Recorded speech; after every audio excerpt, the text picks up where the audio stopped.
요한계시록 11장입니다. 1절에서 13절까지의 말씀 같이 보겠습니다. 오늘 이 말씀 가지고 같이 은혜 받을 말씀의 제목은 사명이 환난을 이긴다.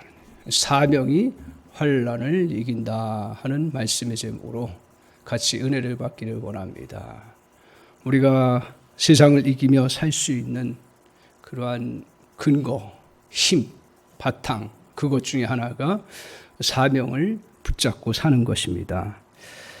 그래서 인생에 있어서 어떻게 보면 제일 중요한 것 중에 하나가 내가 이룰 것이 있는가, 즉 이룰 사명이 있는가가 보이지 않지만 제일 중요한 근거 중에 하나입니다. 언제 고난을 이기고 승리할 수가 있습니까? 그것은 자기가 이루고자 하는, 또 반드시 지키고자 하는 사명을 갖고 있을 때고 그것을 만났을 때입니다. 그래서 오늘 우리가 어떤 면에서는 우리 인생 살다 보면 고난과 힘든 것들이 있는데 사실은 그것보다 더 중요한 것은 내 안에 진정한 사명이 있는가 하는 걸 점검해 보는 게 더 중요하다라는 거죠. 그리고 그 사명이 있어도 내가 명확하게 붙잡고 있는가. 나 같은 사람이 무슨 사명을 갖고 있어요. 아닙니다. 하나님은 이 땅의 모든 사람들을 다 사명을 하나씩 다 주셨어요. 그의 모양새가 다 다를 뿐이죠. 사명을 다 주셨어요. 그 사명을 붙들고 사는 사람, 그 사람은 고난을 이기고 승리할 수가 있습니다. 그래서 누가 강한 사람입니까? 사명을 붙드는 사람이에요.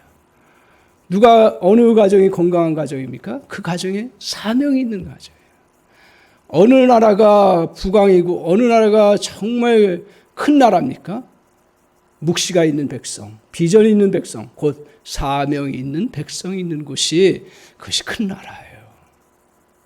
외형적으로 규모도 어떤 인간이기 때문에 필요하지만 본질적으로 가장 중요한 부분 중에 하나가 이 사명을 간직하고 있느냐. 사명이 있으면 어떤 어려움과 고난도 이겨나갈 수 있는 근거가 되기 때문에 그렇습니다. 이것은 일반 세상 속의 역사 속에서도 하나님께서 그렇게 이끌어 가세요. 제가 이제 일반 역사와 성경 역사를 이렇게 같이 비교하면서 자꾸 보려고 해요. 왜냐하면 하나님은 우리의 하나님도 되시지만 이 우주를 이끌어 가시는 하나님이신 줄 믿습니다. 그렇기 때문에 일반 역사도 우리가 자세히 살펴보면 그 속에 하나님의 그러한 섭리와 하나님 일하시는 방식이 있어요. 세상 사람들도요, 어떤 사람이 결국 일을 해냅니까? 사명 있는 사람이 일을 해내고 그리고 그걸 통해서 큰 업적들을 이루어가는 것이 하나님께서 만드신 법칙이에요. 제가 요새 이제 누가 추천해줘서 사기를 읽고 있습니다. 근데 이 사기가 대단한 책이더만요. 여러분 꼭 한 번씩 좀 살펴보면 성경은 물론 잘 봐야 되지만 또 우리가 역사도 좀 가끔 볼 수 있는 그런 안목이 있었으면 좋겠다. 그런 생각을 합니다. 이 사기는 중국 3000년의 역사를 기록한 불후의 명작입니다. 누가 쓰신 줄 아죠? 이 정도는 알아야죠. 누가 썼냐면 사마천이 썼습니다. 그 고대서부터 한무제 때까지 그 역사를 다 기록한 거예요. 그 사마천이. 근데 아이러니하게도 이것이 언제 쓰여졌는지 아십니까? 제가 그걸 살펴보면서 그렇구나. 내가 오늘 사명에 대해서 말씀 보면서 딱 다가오는 게 뭐냐면 이 사마천이요. 사형 선고를 받고 나서 쓴 거예요. 왜 사형 선고를 받았냐면 좋은 일을 하려고. 사람이 좋으니까요. 다른 나라에 싸우러 갔는데 그 싸우러 갔다가 포위가 돼가지고 어쩔 수 없이 거기에 이제 머물면서 지내다 보니까 변절자로 낙인이 찍은 거예요. 그래서 황제가 저 사람 죽여야 된다 해가지고 막 그게 했을 때 그 사마천은 그런 사람 아닙니다. 그 사람 오해하지 마십시오 하면 옹호하다가 이 사마천까지 역적으로 몰려가지고 사형 선고를 받았어요. 그 당시에 사형 선고를 받으면 세 가지 중에 하나예요. 물론 이제 죽는 거죠. 단두대에 죽는 거고요. 또 하나는 5만 전인가요? 5만 50만 전에 그 돈을 지불하면 살 수 있다래요. 돈이 있으면. 또 하나는 그 궁영, 그러니까 아주 궁핍한 생활을 계속하고 치욕적인 삶을 사는 거, 이런 형벌이 있어요. 근데 그때 당시에 모든 사람들은 뭐냐 하면 그냥 사형 선고 받으면 그냥 그래 죽지, 뭐 인생 끝난 건데, 그렇게 하거나 돈 있는 사람은 50만 전을 지불하고서 이렇게 면했다고 합니다. 근데 사마천은 우리가 볼 때 저 사람 목숨이 아까워서 그렇지 않았나, 물론 그렇게 생각할 수 있지만 사마천은 궁영을 자기가 선택해서 살았습니다. 왜? 내가 바른 역사를 한번 써봐야겠다.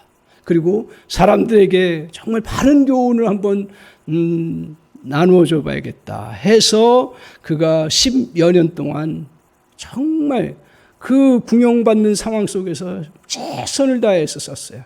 이것이 전무후무한 중국의 역사서의 토대가 된 거예요. 그래서 모든 역사의 서술은 이것을 기반으로 하고 있고, 그리고 모든 교훈들과 그 또 어떤 사상들도 이것을 통해서 나온다 그래요. 그래서 이제 제가 열심히 보려고 합니다. 다른 나라도 알아야 되니까요.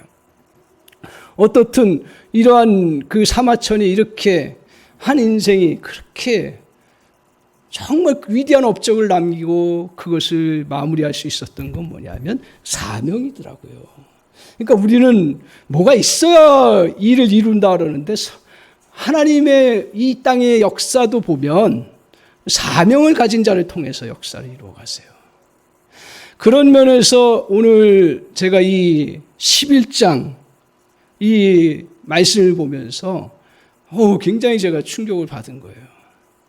오늘 11장의 내용은 환란이 너희들에게 이제 예수님의 재림 전에 환란이 온다라는 거예요. 그게 이제 7년이라고 하는 숫자로 구체적으로 명시를 합니다. 이걸 문자적으로 7년으로 볼 수도 있는데, 그런데 일반 모든 성경을 해석하는 분들이 뭐라고 얘기하냐면 그것은 환란의 그 기간, 그것을 말하고 있습니다. 일정한 어떤 환란의 기간을 상징한다라고 이야기를 하고 있습니다. 언제 찾아올지 모르는 재앙에 대해서 말하는 것으로 봅니다. 그도 그럴 것이 하나님께서 이제 재림의 때에 이러한 환란이 있을 거, 근데 재림은 사실 언제 오실지 모르잖아요. 우리가 그걸 기대하고 바라보고 그러면서 대비하는데, 그 모든 이 성경의 말씀은 모든 세대에게 주어진 말씀이거든요. 그런 측면에서 하나님이 그 재림의 때를 이야기하면서, 환란의 때를 얘기하면서, 보편적으로 우리가 이 땅에서 살아가면서 환난당하고 또 신앙 때문에 핍박당하고 또 개인적으로 여러 모함당하고 어려움당한 가운데서 하나님이 어떻게 우리에게 살아가야 되는가 하는 것에 대해서 이 요한계시록을 통해서 말씀해 주시겠다 했죠.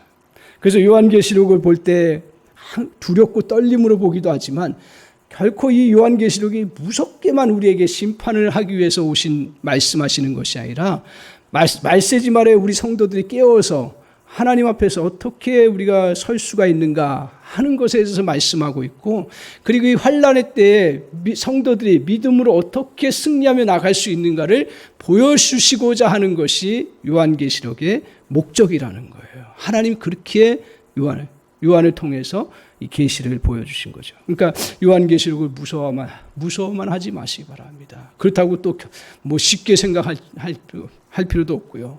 어떻든 이 말씀 속에서 하나님이 우리 이 어려운 시대를 살아가는 우리에게 정말 믿음으로 살아가도록 하시는 그런 말씀이구나 하는 것을 우리가 깨닫고 이 말씀을 받아들여요.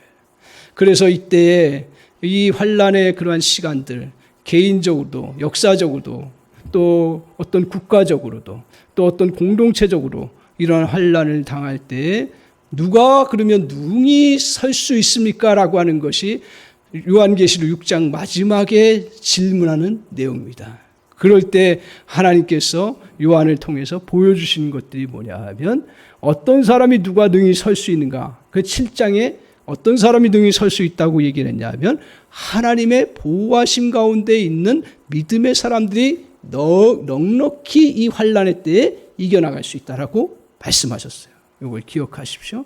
그러니까 오늘 하나님의 보호하심을 붙잡고 나아가는 사람들에게는 어떤 환난과 어려움이 와도 이 능히 이겨나가고 서나갈 수 있는 은혜의 역사가 있다는 사실입니다. 믿습니까? 그래서 오늘 어떤 환난이 오느냐가 중요한 것이 아니라 내가 하나님의 은혜 아래에 거하고 있냐, 하나님의 보호 아래에 거하고 있고 그것을 분명히 믿고 나가고 있느냐가 더 중요하다라는 거죠. 또 누가 능히 설 수 있습니까? 10장을 통해서 우리에게 보여주신 말씀이 뭐냐 하면 오늘 10장을 통해서 주님이 그 말씀을 내 것으로 먹고 그것을 간직하고 실천하면서 그 말씀대로 살아가려고 하는 사람이 능히 이 땅에서 환난을 이기고 승리할 수가 있습니다. 믿습니까? 하나님의 말씀이에요. 세상도요, 자기가 생각하는 중요한 가치를 붙잡고 사는 사람은요, 환난을 당해도 죽겠다고 그냥 넘어지고 그리고 좌절하고 있지도 않아요. 하물며 전능하신 하나님의 그 약속의 말씀을 붙잡고 사는 사람은 절대로 환난 속에서 멸망하지 않는다라는 사실입니다. 오늘 그것을 말씀하고 있어요. 누가 능히 이 환난의 때에 설 수 있습니까? 오늘 11장을 통해서 보여주는 건 뭐냐 하면 사명을 가진 자입니다. 이 사명을 가진 자를 뭐라고 얘기하면 증인이 오늘 이 땅 위에서 능히 이 세상을 환난을 이기고 승리할 수 있다라는 거예요. 그래서 오늘 우리가 인생을 살다 보면 죽을 것 같은, 끝장날 것 같은 그러한 고난과 어려움들이 왔을 때 여러분 기억하십시오. 다시 새기고 붙잡아야 될 건 뭐냐? 나의 사명이 뭐냐? 나의 그러한 하나님이 주신 그러한 비전이 뭐냐? 하는 겁니다. 오늘 그래서 11장에서 이 사명에 대해서 말씀하고 있습니다. 먼저 그러면 사명이 뭡니까? 오늘 하나님께서 우리에게 주신 사명이 뭐냐 이거예요. 여러분, 이것은 각각 자기가 일하는 것을 통해서 하나님이 그 걸음을 이끌어 가시지만 가장 본질적인 그 원칙이 뭐냐 이거예요. 그것은 바로 우리의 사명은 선포하는 거라는 거예요. 선포하는 거예요. 어떤 사람이 선포를 해요? 본 것을 선포하는 거예요. 들은 것을 선포하는 거예요. 증인이라는, 그래서 선포하는 사람을 증인이라고 하는데 증인이 누구예요? 본 것을, 하나님의 약속의 말씀을 보고 하나님의 말씀의 은혜를 체험하고 하나님을 경험하고 누리고 아는 사람들이 그것이 선포하는 그러한 사람이 되는 거예요. 그렇기 때문에 믿음의 사람들이 선포할 수 있는 그러한 근거가 되는 거죠. 그러면서 구체적으로 이제 4절을 한번 보여주세요. 4절을 같이 한번 보겠습니다. 4절. 거기에 증인이 누구냐 하는 것에 대해서 말씀하고 있습니다. 같이 한번 읽겠습니다. 시작. 그들은 이 땅에 주 앞에 서 있는 두 감람나무와 두 촛대니. 그러니까 능히 세상을 이기면서 살아갈 수 있는 두 증인이 있는데 그 증인이 누구냐? 그들은 이 땅에 주 앞에 서 있는 두 감람나무.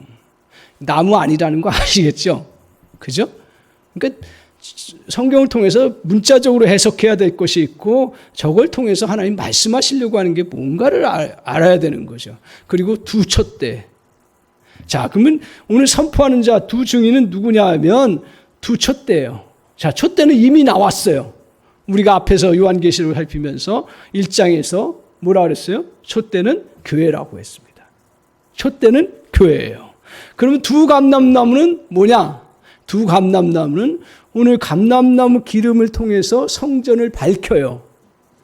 그러니까 성전의 등불을 밝히는 그러한 존재예요. 그래서 성전에서 등불을 밝히는 존재가 누구냐? 그는 믿음의 백성들을 말하고 있어요. 그래서 주님도 우리는 빛과 소금이라고 얘기를 하잖아요. 그러니까 오늘 두 감람나무는 하나님의 백성들을, 믿음의 백성들을 말하는 거예요. 그리고 두 촛대는 교회, 같은 말이죠. 이 믿음의 사람들 모인 공동체가 교회니까요. 그렇죠? 오늘 이렇게 이 사람들이 증인이고 선포하는 자라는 거예요. 그런데 두 개씩 나와요. 두 감람나무, 두 촛대. 왜 두 개를 얘기했을까요? 물론 주님이 두 개로 보여주시기도 했지만 두 개라는 것은 여러분 증인으로서의 효력을 발휘합니다. 구약에 보면 증인을 세울 때 두 명을 세워요. 왜? 그게 참된 것이기 때문에. 참됨을 증거하는 건 한 사람 가지고 되질 않아요. 두 사람 가지고. 그래서 두 감람나무, 두 촛대로 그렇게 말씀하고 있습니다. 이렇게 두 감람나무와 두 촛대는 결국 하나님 백성들, 그러면서 교회 공동체를 같이 말하고 있습니다. 그런데 오늘 이 말씀을 사도 요한이 보고서 이제 초대교회 성도들에게 증거해주고 우리에게 증거해줘야 되는데, 먼저 초대교회 성도들의 모습을 보십시오. 너희가 두 감람나무이고 너희 교회가 두 촛대라고 얘기를 하고 있고, 그리고 너희들이 증거하는 공동체라고 이야기를 하고 있습니다. 그러면서 그들 생각할 때 너무 좋긴 한데 자기들 현실이 어때요? 그 교회 초대교회의 모습들은 어떤 모습을 갖고 있습니까? 핍박받고 쫓겨나가고 아무 힘도 없는 사람들의 모임이 초대교회예요. 권력 앞에 그냥 풍락엽처럼 떨어져 가야 되는 그러한 교회예요. 서슬프런 그러한 칼날이 그들 앞에 목을 향해서 겨누고 있는데, 그런 교회에 아무 군사력도 없고 능력도 없고 사회적 신분도 없고, 그리고 그들이 넉넉하게 갖고 있는 것들이 아무것도 없는, 어떻게 보면 초라한 그러한 존재들이에요. 그들을 향해서 주님이 오늘 너희들 두 증인이다, 너희 선포하는 사명을 가졌다라고 말씀하고 있습니다. 오늘 하나님이 증인으로 삼을 때 힘있고 능력 있는 사람으로 삼아야 되는데, 하나님 아이러니하게도요, 하나님 그렇게 사용하지 않으신다라는 거예요. 힘 있는 사람, 권력 있는 사람, 그 사람도 사용하시긴 하시는데 그 사람들의 힘과 권력을 통해서 하나님 역사하시는 일을 이루어가지는 않으세요. 교회 역사는. 그리고 증거의 역사도 그렇고요. 복음의 역사도 그렇고요. 잘 기억하셔야 돼요.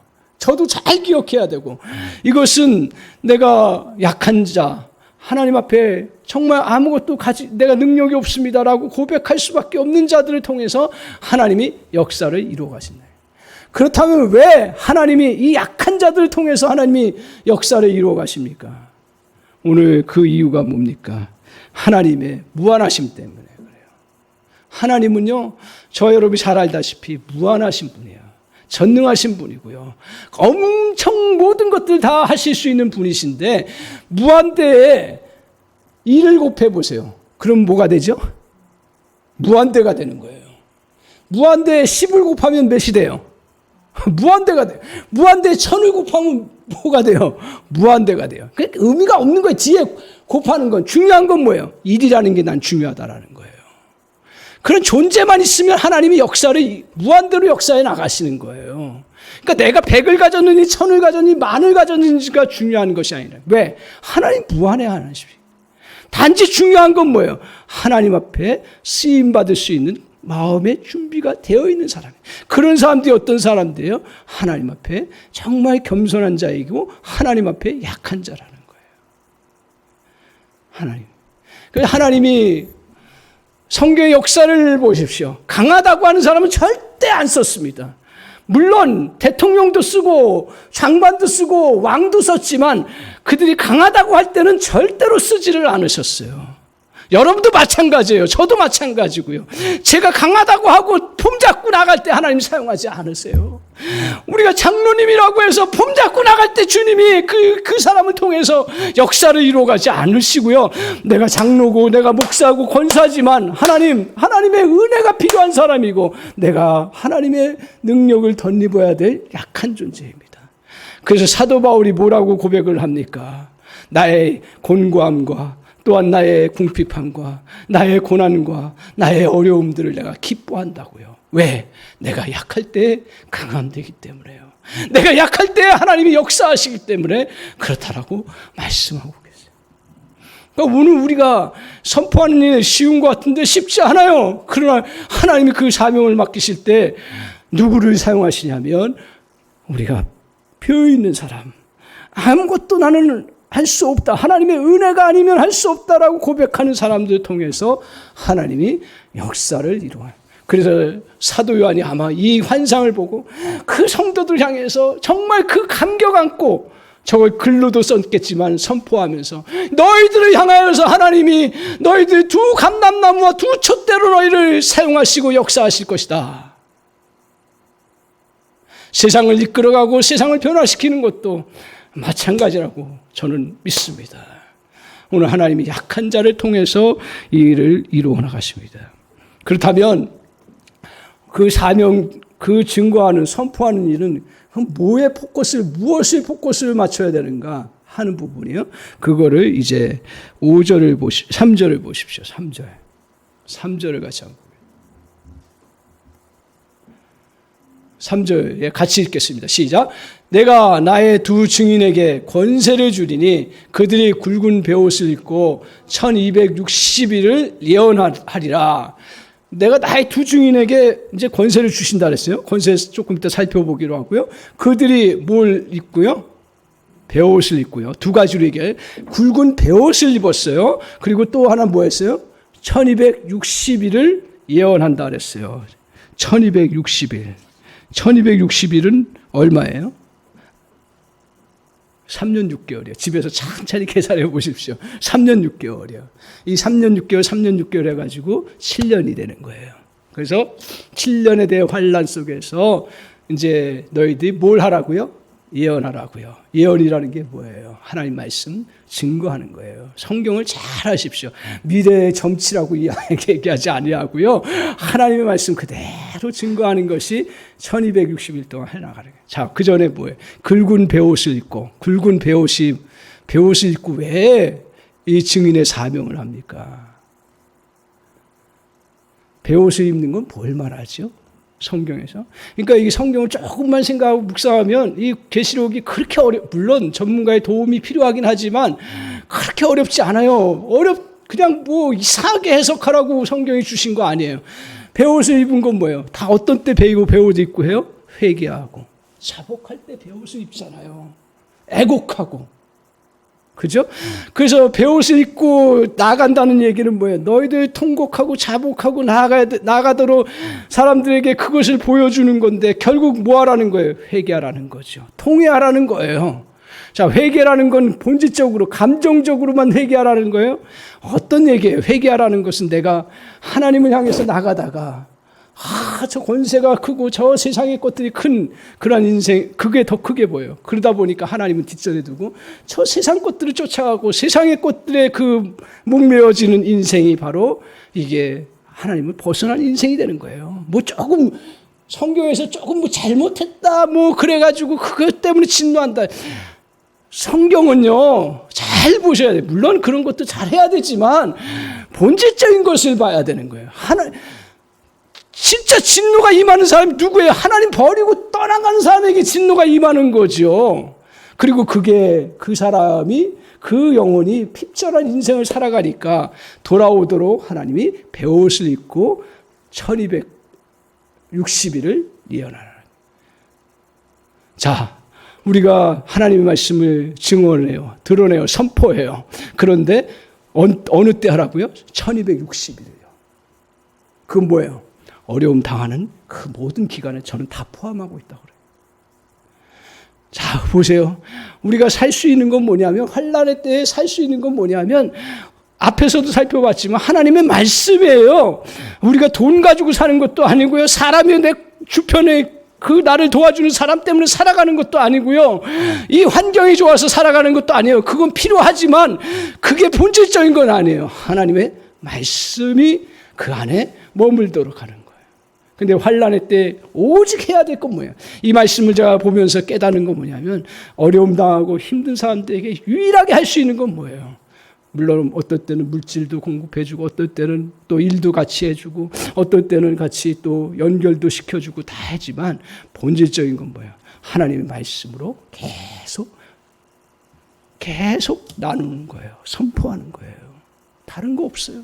어려움 당하는 심령들을 향해서 뭐 어떻고 저떻고 하나님의 약속의 말씀을 다시 붙잡고 선포하고 그것을 나누고 그것을 증거하면서 드러내는 것이 오늘 1260일 동안 예언하라는 말씀으로 저에겐 다가온 거예요.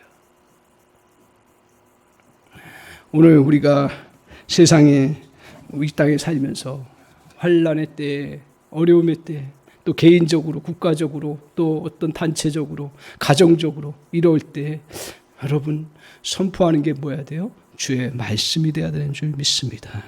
그래서 소망이 보이지 않고 좌절한 영혼에게 뭐라고 해야 돼요? 소망이 없어. 내 인생 어떻게 살아가요? 나의 인생 이거는 도저히 아무것도 아니라는 걸 깨닫고 그래서 절망할 때 그들을 향해 주 예수를 믿으라.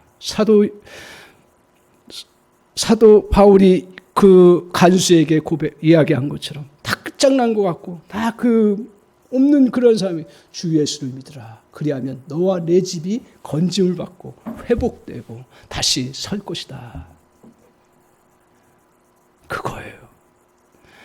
오늘 우리에게 또한 그 계속되는 어려움들이 계속돼요. 그러면 이제 끝장이구나. 저와 여러분 인생 살면서 끝장이라고 생각될 때가 얼마나 많아요. 그럴 때마다 저에게 주셨던 건 뭐예요? 오늘 하나님이 새 일을 행하신다라는 거예요. 이사야서 43장을 통해서 하신 말씀 뭐예요? 새 일을 행하시겠다는 거예요. 내게 수없이 끝장이라는 소리가 들어오는데 근데 주님이 새 일을 행하시겠다. 할렐루야.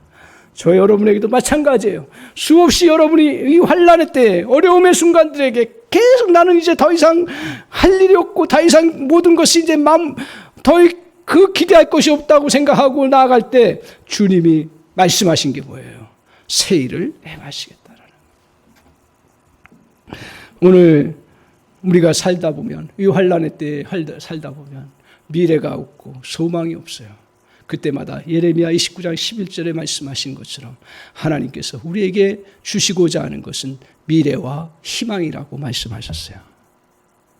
하나님은 우리에게 재난이 아니라요. 우리에게 주시는 건 재난이 아니라 미래를 주시고 소망을 주시고 그리고 희망을 주시는 것이 하나님의 계획이라는 거예요. 그걸 선포하는 거예요.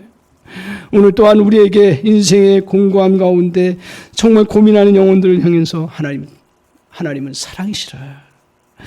두려워하지 말고 하나님의 도우실 것이라는 것을 선포하셔야 돼요. 그러면 주님이 저와 여러분 이렇게 우리가 이러한 선포하는 것에 우리의 믿음을 담아서 하나님 앞에 성령 안에서 믿음을 담아서 고백하고 선포할 때 그 말씀이 살아서 움직이고 역사가 되고 이루어지는 그런 놀라운 능력의 말씀으로 바뀌는 줄 믿습니다. 오늘 그래서 우리가 해야 될 일은 뭐예요? 주님께로 돌아오게 하고 그 어려운 때에 계속 선포하는데 주님의 말씀으로 계속 선포하는 게 우리가 사명이고 해야 될 일이라는 거예요. 믿습니까? 저와 여러분이 해야 될 일은 어떤 모양으로든지요. 내 가족 식구나 내 공동체나 주변 사람이나 만나는 사람들이나 우리가 해야 될 사명은 뭐냐면 우리가 주님의 말씀으로 선포하는 거예요. 이거밖에 없다라는 거예요. 가장 중요한 본질이죠. 요한계시록을 통해서 다시 사명이 뭐냐? 그 직업을 통해서 여러 가지 많은 것들을 하시겠죠. 그러나 그 모든 목적이 결국은 사람을 살리고 하나님께로 돌아오게 하고 회복시키는 일이 저와 여러분이 해야 돼요. 교회도 마찬가지입니다. 어떤 우리가 이런 일 저런 일 굳은 일 세상 사람들이 이해할 일 성도도 이해 못할 일들을 하더라도 가장 목적은 뭐예요?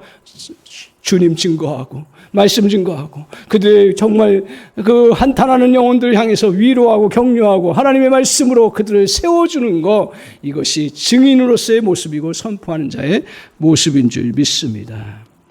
오늘 이 사실을 저와 여러분이 꼭 기억하십시오. 그래서 가정에서도 해야 될 일이 본질이에요. 이거는 다른 여러 가지 계획 세우고 또 여러 가지 우리가 자녀들을 권면하고 하지만 결국 해야 될 건 뭐냐면 주님의 말씀이 내 안에서 녹아서서 완전히 소화돼 가지고 선포해 주는 거예요. 그냥 어떤 생각도 없는 거 가지고 자꾸 해봐요. 잔소리밖에 안 되죠. 말씀 가지고 그렇게 장난치면 안 돼요. 저도 보니까요. 물론 거기에 믿음 싣고 내가 부족하고 내가 그거 중요하게 생각하면 내가 완전히 소화 안 됐어도 하면 되지만 그냥 애들 교육하기 위해서 쟤들 내 말 안 들으니까 말씀 가지고 내가 그들을 이렇게 해야겠다 해가지고 말씀을 이용해서 하는 것은 아주 나쁜 짓이다. 저는 그렇게 생각해요. 이건 제 생각입니다. 이건 제 생각이에요. 그러나 틀림없을 거예요. 주의 말씀이 말씀될 수 있도록 내가 정말 그 은혜를 경험하고 누리면서 그것들을 기도하면서 소화시켜서 하나님의 말씀으로 선포해 나가는. 그렇다면 하나님, 내가 이렇게 이런 것들을 할 수 있는 힘과 능력이 없어요. 이렇게 얘기하기가 쉬울 때 우리 증인에게 하나님께서 어떤 일을 하시냐면, 약속하시는 게 뭐냐면 그 증인들에게 권세와 능력을 주시겠다 그랬어요. 첫 번째로 권세를 주신다 그랬어요. 자, 5절을 한번 보십시오. 5절 같이 한번 보겠습니다. 주님이 약속의 말씀입니다. 여러분, 이것은 말세지만을 살아가는 성도들에게 주신 아주 중요한 말씀입니다. 5절 한번 보여주세요. 5절. 자, 5절 같이 한번 보여주세요. 자, 같이 한번 읽겠습니다. 시작. 만일 누구든지 그들을 해하고자 하면 그들의 입에서 불이 나와서 그들의 원수를 삼켜버릴 것이요. 누구든지 그들을 해하고자 하면 반드시 이와 같이 죽임을 당하리라. 저 말씀을 가지고 우리가 교만하는 얘기 아니에요. 하나님의 복음을 증거하는 사람이 자신감이 있어야 되고 분명한 그러한 확신이 있어야 되는데 뭐냐 하면 원수들이 우리를 삼켜버리려고 해요. 어떤 때는요, 사람을 통해서 원수처럼 우리에게 다가올 때도 있고요. 실제로 영적인 어둠의 권세인 사단이 우리를 죽여 달려들어요. 주의 복음을 증거하려고 하면.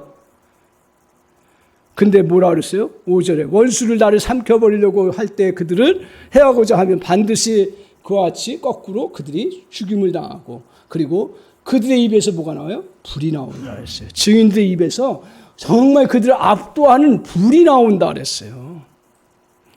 그러니까 겁낼 필요가 없는 거예요.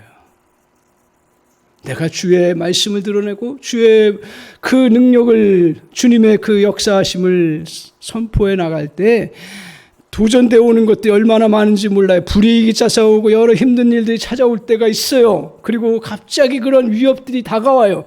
그때도 절대로 기죽지 말아야 될 건 뭐냐면 우리에게 권세를 주시는 거예요. 해할 수 없는 권세를 주신다. 그리고 6절을 보세요. 그 다음에 권세뿐만 아니라 또 어떤 것을 주신다 그랬냐면 6절을 한번 보세요. 6절. 같이 읽겠습니다. 시작. 그들이 권능을 가지고 하늘을 닫아 그 예언하는 날 동안 비가 오지 못하게 하고, 또 권능을 가지고 물을 피로 변하게 하고, 아무 때든지 원하는 대로 여러 가지 재앙으로 땅을 치료다. 두 가지로 크게 얘기하고, 하나는 비 오지 못하게 하는 능력, 또 하나는 뭐야?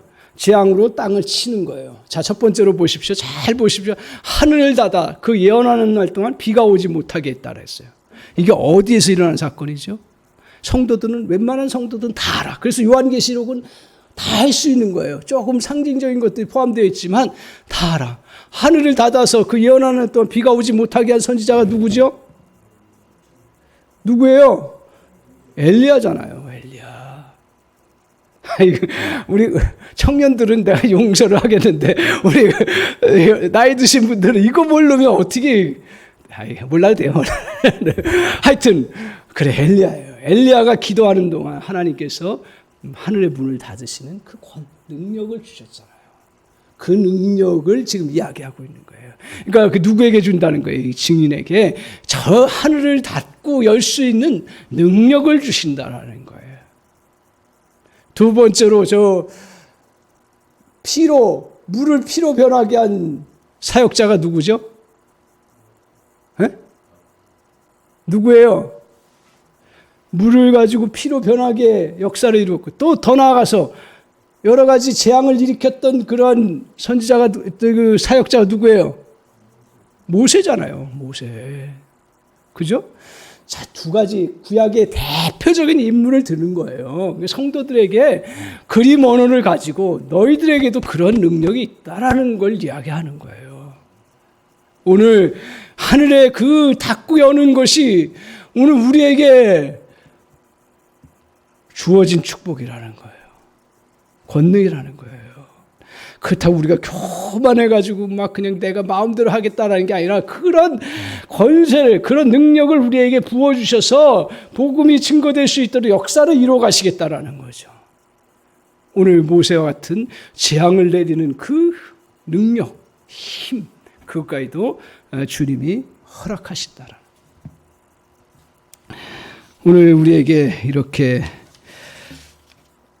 증인에게 이러한 재앙을 가운데서도 정말 아무 때든지 능력 가운데서 이겨나갈 수 있도록 선지자들에게 은혜를 베풀어 주신다는 사실입니다. 이는 우리를 향해서 이 말씀 주신 거예요. 이거는 어느 시대의 사람들에게만 주신 것이 아니라 우리에게 주신 말씀인데 뭐라고 얘기를 하고 있습니까?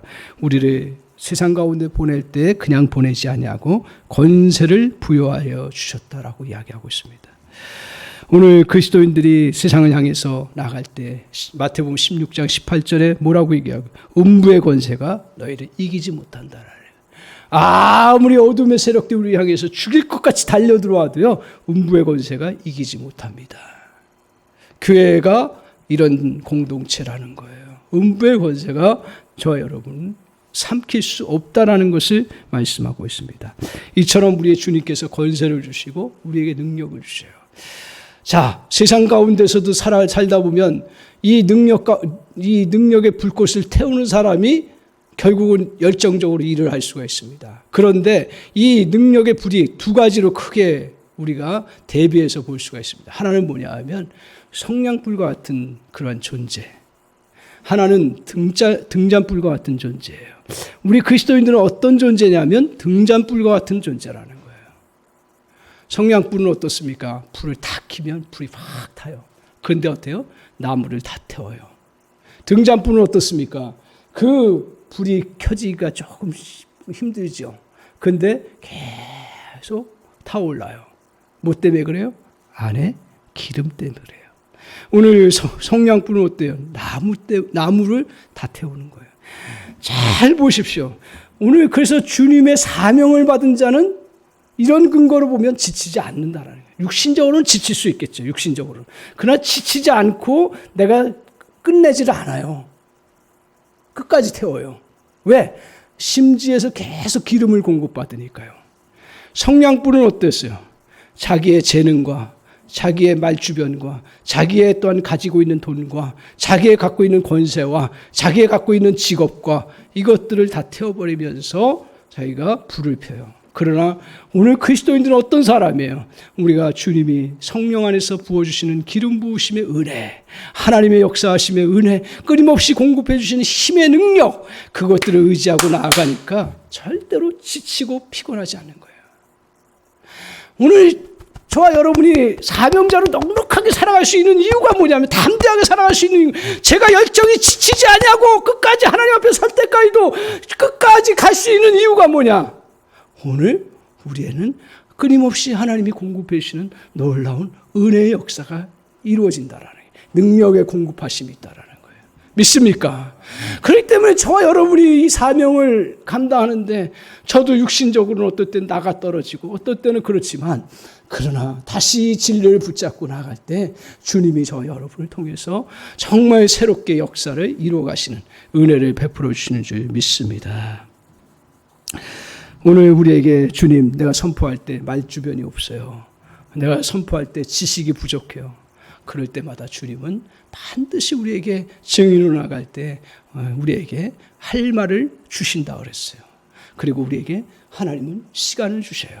하나님, 내 돈 벌어야 되는데요. 물론 돈 버셔요. 돈 벌지 말라고 누가 얘기해요. 그러나 내가 돈 때문에 시간이 없어, 일 때문에 시간이 없어서 못한다고 하는 것은 안 될 말입니다. 하나님이 채워주시는 은혜의 역사가 있어요. 교회도 하나님 재정이 없어서 증거 못해요.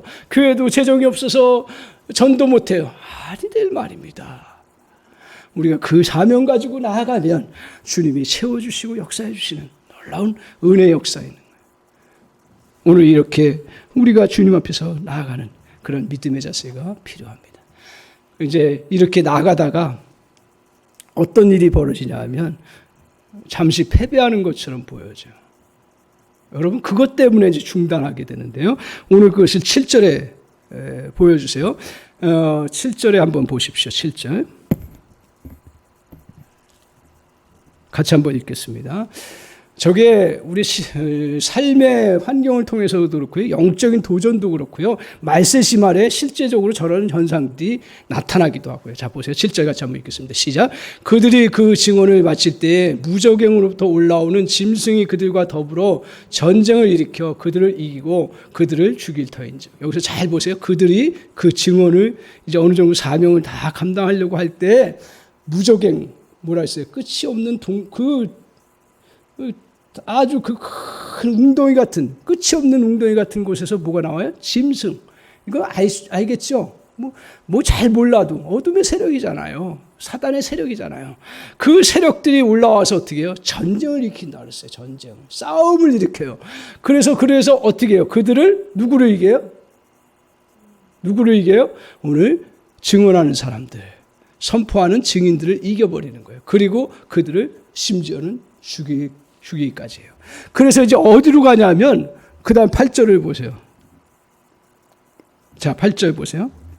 같이 읽겠습니다. 시작. 그들의 시체가 큰 성길에 있으리니 그 성은 영적으로 하면 소돔이라고도 하고 애굽이라고도 하니 곧 그들이 주께서 십자가에 못 박히신 곳이다. 자, 그들의 시체가 누구의 시체예요? 증인의 시체예요. 큰 성길에 있으리니 그 성은 영적으로 하면 소돔이라고 하고 애굽이라고 해요. 그들의 주께서 십자가에 못 박히신 곳이에요. 거기 어디예요? 골고다예요. 자, 골고다는 어떤 곳이에요?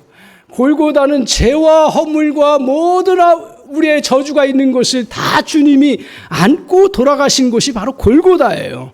그리고 저 위에서도 말하는 것처럼 영적으로 하면 소돔과 고모라라고 이야기하고 있어요. 그 죄가 있는 곳이고 어두움이 있는 곳이고 그리고 사단의 그러한 거처가 있는 곳이고 사단이 주관하는 그러한 곳, 거기에 증인들이 어떻게 해요? 같이 죽어버리는 거예요. 그러니까 사람들은 어떻게 돼요? 그 다음 성경 구절은 집에 가서 보세요. 그 다음에 그 옆에 있던 저희 증인들을 반대하고 공격했던 사람도 어떻게 다 기뻐하고 즐거워해요. 이걸 주님이 사도 요한에게 보여주신 거예요. 성도들에게 이것을 증거하라고요. 성도들이 지금 죽어나가 떨어지는 것 같고 고통당하고 지금 아무 힘없이 우리가 증인으로서 역할을 하지만 어느 순간에 순교자의 길을 가고 죽음의 길을 가는 것처럼 보이는 그런 상황이 왔을 때 저것을 증거하라고 말씀하고 있어요. 저도 여러분에게, 저에게도 마찬가지로 우리에게 정말 주의 일을 감당하고 주님의 복음을 드러내고 하나님의 역사를 펼쳐나가려고 할 때 저 여러분에게 이런 순간이 올 때가 있다라는 거예요. 내가 죽음의 길을. 그때 주님이 저걸 통해서 우리에게 주신 메시지가 뭐예요? 정말 짐승을 이기고 어둠의 권세를 이기는 게 뭐예요? 주님이 세상의 죄악을 이기고 모든 권세를 이긴 것들이 뭐예요? 십자가에서 죽으심이라는 거예요. 이 원리를 잘 아셔야 되는 거예요. 저와 여러분이 정말 세상을 증거하고 복음을 드러내서 사람을 살리고 회개하고 돌이키게 하는 일에 있어서 우리가 해야 될 일은 뭐예요? 죽는 길이에요. 그걸 보여주시는 거예요. 다른 것으로는 절대 사람을 변화시키거나 다른 것으로 사람을 다시 그 복음 앞에 돌아오게 하는 일은 그 다른 것으로 복음의 역사가 이루어지지 않는다는 거예요. 믿습니까? 오늘 이걸 말씀하고 계신 거예요. 그래서 주님이 십자가의 죽으심으로 말미암아 모든 그러한 저주와 어두움과 죄들을 다 그 안고 돌아가시고 그것으로 말미암아 우리에게 진정한 생명을 주셨고 진정한 복음을 주셨고 진정한 능력을 우리에게 부어주시는 놀라운 역사를 이루셨다라는 사실입니다. 오늘 성경에서 말하고 있습니다. 모든 하늘의 미랄이 땅에 떨어져 그대로 있으면 그냥 있는 거고요. 죽으면 많은 열매를 맺는 날. 그러니까 오늘 우리에게 이게 실제적인 죽음도 될 수 있지만 우리가 맨날 죽는 건 아니에요. 우리에게 죽음의 길을 가라는 거예요. 십자가의 길을 가라는 거예요. 우리가 희생과 섬김과 헌신의 모습이 다 이 죽음의 길이에요. 자기를 죽이는 거예요. 옛자아를 죽이고 정말 내 안에 새 생명의 그 역사들을 펼쳐나가는 것은 옛사람의 그러한 기질과 모든 것들을 죽이고 주님 앞에 나아가는 거예요. 그때 사람이 사는 역사가 이루어집니다. 오늘 이 증인들이 죽는 것을 보고 즐거워해요. 그런데 그 마지막을 한번 보십시오. 오늘 11절을 한번 보세요. 11절 같이 한번.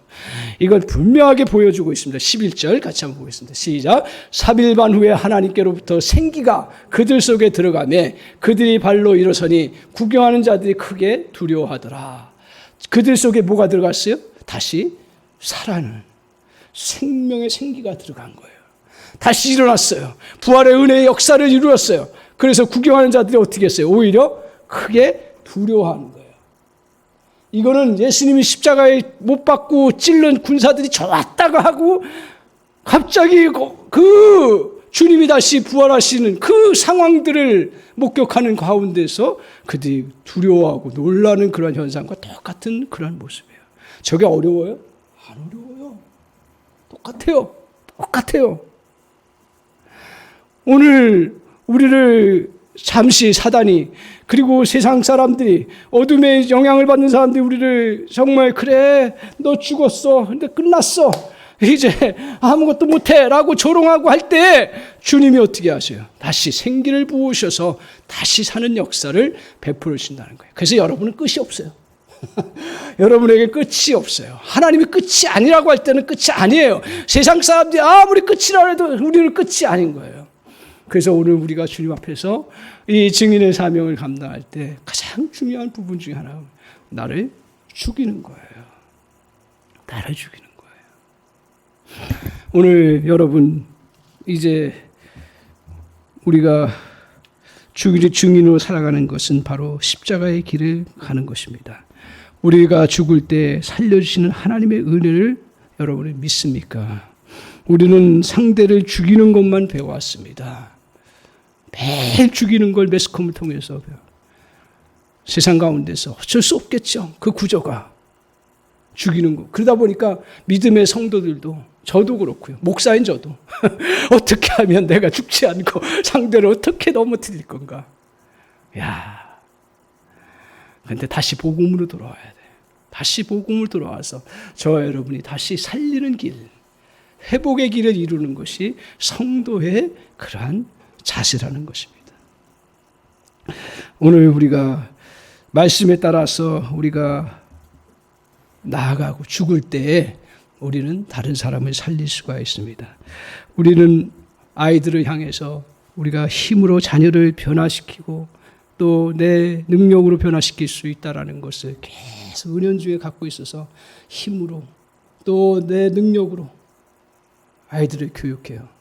그러나 여러분 자녀들을 진짜 변화시킬 때가 언제인 줄 아세요? 부모가 죽을 때예요.